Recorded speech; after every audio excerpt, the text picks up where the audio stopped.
दुर्बल घटक जे आहेत त्यामध्ये ज्या विद्यार्थिनींना शिक्षणाची आवड आहे परंतु त्यांच्या परिवाराच्या माध्यमातून किंवा काही परिवारात काही अचानक प्रसंग घडत असतात, त्यामुळे त्यांना पुढचे शिक्षण घेता येत नाही, परंतु त्यांना शिक्षण घेण्याची खूप आवड असते. अशा विद्यार्थिनींना एक आधार म्हणून विद्याप्रतिष्ठान त्यांना आर्थिक मदत करते आणि त्या दृष्टीने त्यांनी सामाजिक बांधिलकी जपत फक्त शिक्षणच नव्हे तर पुढचं जीवन जगण्यासाठी त्यांना रोजगार कसा निर्माण होईल त्यासाठी हे विद्याप्रतिष्ठान प्रयत्न करते आणि याबद्दल त्यांचं कौतुक करावे तेवढे कमी आहे. या कार्यक्रमासाठी त्यांनी आम्हाला निमंत्रित केलं त्याबद्दल त्यांचं मनापासून आभार व्यक्त करतो.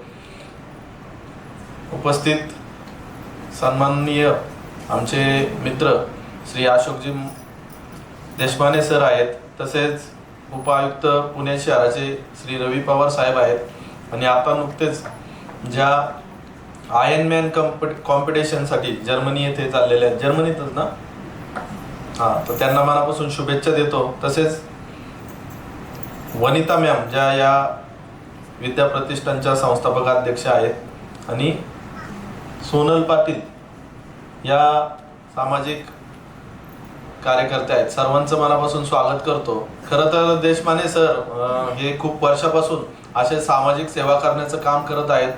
मी खूप वर्षापूर्वी, मला वाटतं 5-6 वर्ष झाले असतील सर, त्यांच्या स्नेहवनला भेट दिली होती. तर ती आत्ताच आयोजकांनी सांगितलं की देणाऱ्याने देत राहावे, घेणाऱ्याने घेत राहावे, देणाऱ्याने देता देता घेणाऱ्याने देणाऱ्याचे हातही घ्यावे म्हणजे देणाऱ्याचा गुण घ्यावा, त्याचा जो दायित्व आहे किंवा त्याची उदारता आहे हा गुण आपण सर्वांनी आपल्या समाजातील अशा दानशूर व्यक्तींकडून 5-10% तरी आपण सर्वांनी गुण घेतला तरी मला नाही वाटत या देशात कोण गरीब आपल्याला आढळेल किंवा शिक्षणावाचे कुणी वंचित राहील असं मला नाही आढळत. त्यामुळे या कार्यक्रमाच्या माध्यमातून आपण सर्वांनी एक प्रेरणा घेतली पाहिजे की आपणही आपल्या समाजात काहीतरी देणं लागतो. या निमित्ताने आपल्या आयुष्यातील कमाईचा काही भाग आपण आपल्या शेजारील किंवा आपल्या परिसरातील गरीब दुर्बल घटकांना शिक्षण करण्यासाठी त्यांची मदत केली पाहिजे. खरंच या फाउंडेशनच्या माध्यमातून आपण खूप चांगलं काम करत आहात. ताई, आपल्याला मनापासून शुभेच्छा देतो. भविष्यात आमच्या वतीने आपल्याला काही मदत करता आली तर नक्कीच आपण हक्काने आम्हाला आवाज द्यावा.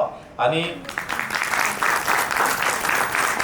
आपल्या या देशात खेळाला किती आपण मागे पाहत असतो, परंतु मॅडमच्या रूपाने आज आयर्नमॅन सारखी जागतिक दर्जाची कॉम्पिटिशन ते खेळायला चाललेले आहेत. त्यांच्यासाठी मनापासून सर्वांनी टाळ्या वाजवायच्या.